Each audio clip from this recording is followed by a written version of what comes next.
शिक्षा मित्रों ने जनगणना कार्य में लगाई जा रही दोहरी ड्यूटी का विरोध करते हुए जिलाधिकारी और जनगणना अधिकारी को संबोधित ज्ञापन पत्र सौंपा है। ज्ञापन के माध्यम से संगठन ने अवगत कराया है कि प्राथमिक विद्यालयों में तैनात शिक्षा मित्र शिक्षण कार्य के साथ साथ पहले से ही आवंटित जनगणना की जिम्मेदारी निभा रहे हैं। अब कई क्षेत्रों में शिक्षकों के लिए निर्धारित ड्यूटी को काट कर शिक्षा मित्रों पर थोपा जा रहा है। इस अव्यवस्था के कारण न केवल स्कूलों में बच्चों की पढ़ाई प्रभावित हो रही है, बल्कि जनगणना के काम की गुणवत्ता पर भी प्रतिकूल असर पड़ रहा है। ज्ञापन के दौरान देखने को मिला है कि साफ तौर पर ये मांग की गई है कि इस तरह के कार्य न किए जाएं और जो जनगणना में डबल ड्यूटी लगाई जा रही है, इससे शिक्षा मित्रों को जल्द से जल्द निजात दिलाया जाए। शिक्षा मित्रों ने विरोध जताते हुए ज्ञापन पत्र सौंप दिया है। फिलहाल ये जो इतनी समस्याएं हो रही, इस विषय पर ज्यादा जानकारी देते हुए उत्तर प्रदेशीय प्राथमिक शिक्षा मित्र संगठन के पदाधिकारी या यूं कहें कि जिला अध्यक्ष वीरेंद्र सिंह छोंकर ने सारी जानकारियां दी हैं। उनके द्वारा ये भी बताया गया कि अभी हाल फिलहाल में बरेली में ज्ञापन पत्र सौंपा गया। इसके पहले उनके द्वारा भी ज्ञापन पत्र सौंपे गए थे। ज्ञापन पत्र के परिप्रेक्ष्य में उन्होंने क्या कुछ जानकारियां दी हैं, इसी के साथ 11 महीने के मानदेय को लेकर भी वीरेंद्र सिंह छोंकर जी की तरफ से जानकारियां दी गई हैं। उन्होंने क्या कुछ कहा है, आप भी सुनिए। वीरेंद्र छोंकर जी, आपका हमारे चैनल अटल टीवी पे बहुत बहुत स्वागत है। जी बहुत बहुत धन्यवाद आपका। वीरेंद्र छोंकर जी, इस वक्त पर देखने को मिला है कि जहां उत्तर प्रदेश सरकार की तरफ से कहीं न कहीं समस्याओं का हल किया गया, तो वहीं पर देखने को मिला है कि उत्तर प्रदेश के जो शिक्षा मित्र हैं हर एक जिले में एक बार फिर से एक ज्ञापन पत्र सौंपते हुए नजर आ रहे हैं। कारण है डबल ड्यूटी। क्या प्रकरण है, आखिरकार क्यों ये ज्ञापन पत्र सौंपे जा रहे हैं? जी, जनगणना को लेकर के हमारे शिक्षा मित्र साथी जी बहुत दिमागी तौर पर परेशान हैं जी, क्योंकि जनगणना जो ड्यूटियां हैं वो कार्यरत जो उनका स्थल है उससे काफी दूर 80 किलोमीटर 90 किलोमीटर और लगाई जा रही है जी। ये इससे लोग हमारे डिप्रेशन में हैं। आज ही में समाचार पत्र मैंने पढ़ा कि हमारा एक शिक्षा मित्र साथी और जो है उसने गोली मार के आत्महत्या कर ली जी। उससे पहले वो उसकी ड्यूटी SIR में थी, SIR से वो फ्री हुआ, उसके बाद जनगणना लगा दी गई जी। तो ये जाती है। अगर मैंने भी DM साहब को ज्ञापन दिया था तो मैंने भी यही बात कही थी कि आप जबरदस्ती किसी काम नहीं करा सकते हो। आप चाहते हैं कि काम समय से हो, संतोषजनक हो, तो जो कार्यरत स्थल है उसके आसपास ही ड्यूटी लगाती है। जी। बरेली में भी कल हमारे साथियों ने ज्ञापन दिया है, सारी जगह वही समस्या आ रही है। दो बार ड्यूटियां रिपीट कर दी गई हैं और काम का बोझ बढ़ा दिया गया है। जी भाई, और भी तो विभाग हैं, और भी तो कर्मचारी हैं। जी। सबसे पहली बात तो हमारी ये शिक्षा व्यवस्था इससे प्रभावित होती है। SIR चला, उसके बाद जनगणना, तो और भी बहुत से डिपार्टमेंट हैं, बहुत से कर्मचारी हैं, तो बहुत से नौजवान जो ग्रेजुएट हैं और वो रोजगार की तलाश में घूम रहे हैं, उनसे काम लिया जाए। एजेंसी बाहर की है।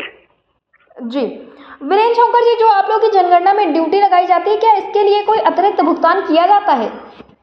जी तो दिया जाता है। जो इसमें जो इसका प्रशिक्षण होता है उसका भी भत्ता मिलेगा और इसका अभी 25,000 रुपया जो पेमेंट का तय कर रखा है शासन ने, उसमें तो कोई दो राय नहीं है।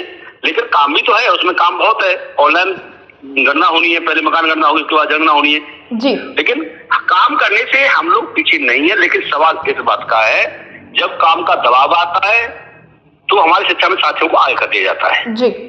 और जब हम अपना हक मांगते हैं तो वहीं उनको उनका हक नहीं दिया जाता है जी। आज भी माननीय मुख्यमंत्री जी ने, ठीक है, अच्छा है, काफी लंबे समय से हम लोग मांग कर रहे थे, ज्यादा नहीं कुछ बढ़ाया, हमें उसका स्वागत करते हैं। लेकिन जी। आज दूसरे लोग जिस काम को कर रहे हैं, कहीं ना कहीं हमारे साथ विरोधाभास आज भी है।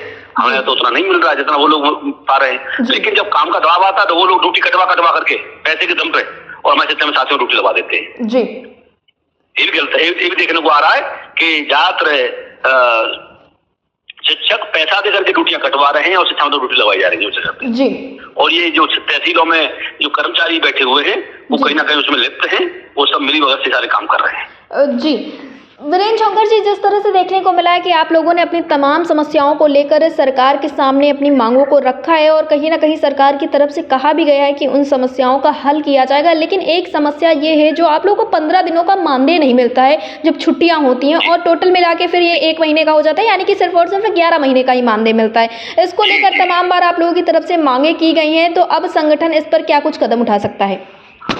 देखो, हमने लगातार मांग की है, हम आज भी मांग कर रहे हैं कि भाई आप 15 दिन, अब जैसे कि जनगणना का कार्य है जी। और अभी इसका हमें भुगतान नहीं होता है मानदेय, लेकिन काम हम फिर भी करने को तैयार हैं, तो हमारी भी समस्याओं का ख्याल रखा जाए। माननीय मुख्यमंत्री जी ने कैशलेस बीमा की जो व्यवस्था की है, अभी तक वो धरातल पे नहीं लागू हुआ जी। है और हमारे शिक्षा में साथी अभी भी इलाज की अभाव में साथी परेशान होकर के अपने दम तोड़ रहे हैं जी। तो उसका लाभ नहीं मिला है। दूसरा, हमारे साथियों के लिए जो हमारी महिला बहनें हैं तो दूसरे जनपद में हैं, दूर दराज स्कूलों में, उनके लिए समायोजन की व्यवस्था सरकार ने की थी, आदेश किया था, आज 1.5 साल हो गया लेकिन अभी तक उसको अमली जामा नहीं पहनाया गया है जी। तो कहीं ना कहीं जो सरकार चाहती है वो शासन नहीं कर रहा है। उस तरीके से अधिकारी वर्ग जो है उसमें जो मनुष्य है वो ठीक नहीं सिस्टम के प्रति, तो इस पर सरकार को ध्यान देना चाहिए और शिक्षा मित्रों की समस्याओं का समय समय पर ख्याल रखना चाहिए।